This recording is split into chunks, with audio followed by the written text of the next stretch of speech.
Thinking of end-of-life matters can feel uncomfortable and cause some anxiety. It isn't common to think about the end of life when it seems, or so we hope, it's so far off in the future.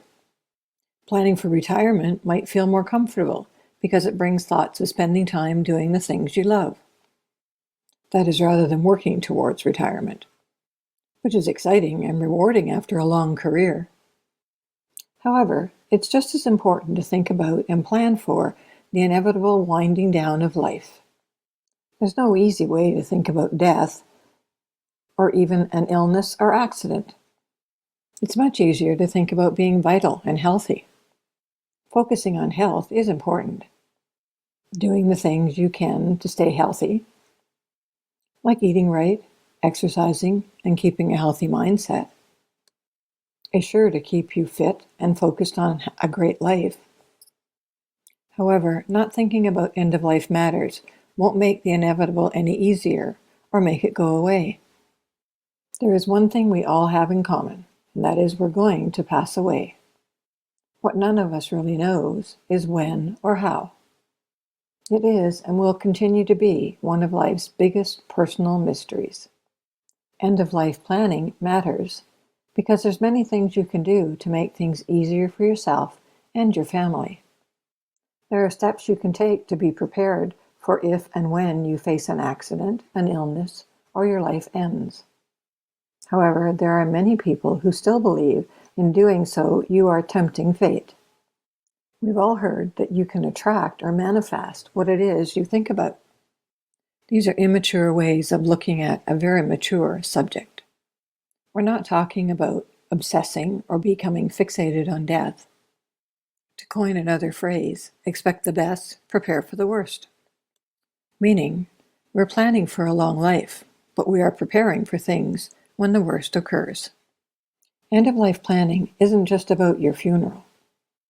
It's about the important aspects of living, such as protecting your assets, having important medical documents if you're unable to communicate, having income for retirement, illness, or long-term care, communicating your wishes to others, and then pre-need funeral plans so your family won't have to deal with it.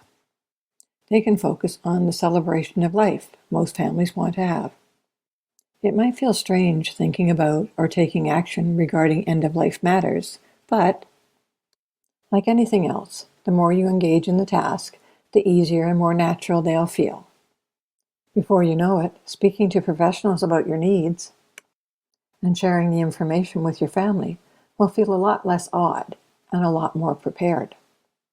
Something you could be proud of as you continue your role of taking care of your family. Don't let the fear of the unknown and the morbid aspects of end-of-life planning scare you. Be brave and do what it takes to plan ahead so you and your family are as prepared as possible. You are helping to make the event less painful for the family, as well as making it easier and less stressful when you are prepared to face end-of-life issues. As you're thinking about these end-of-life matters, think also of the ones you're leaving behind.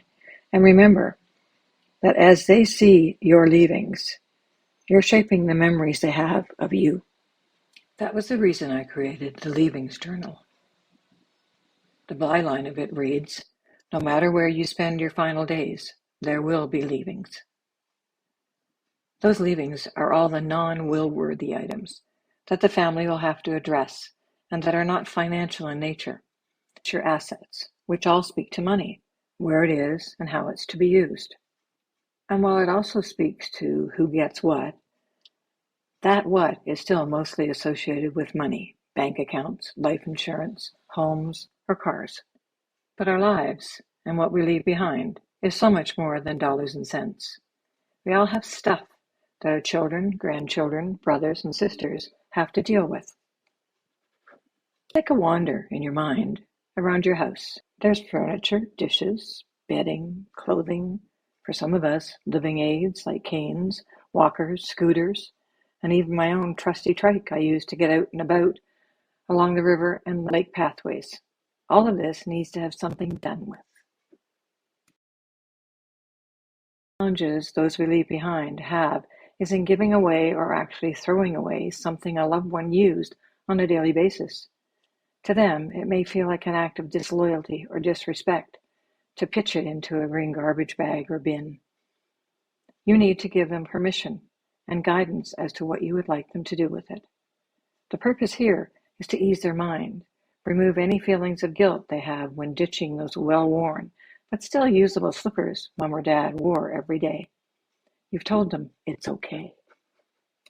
With all that stuff in mind, I created different sections in the book Leavings for you to list all of those important tangible and intangible items.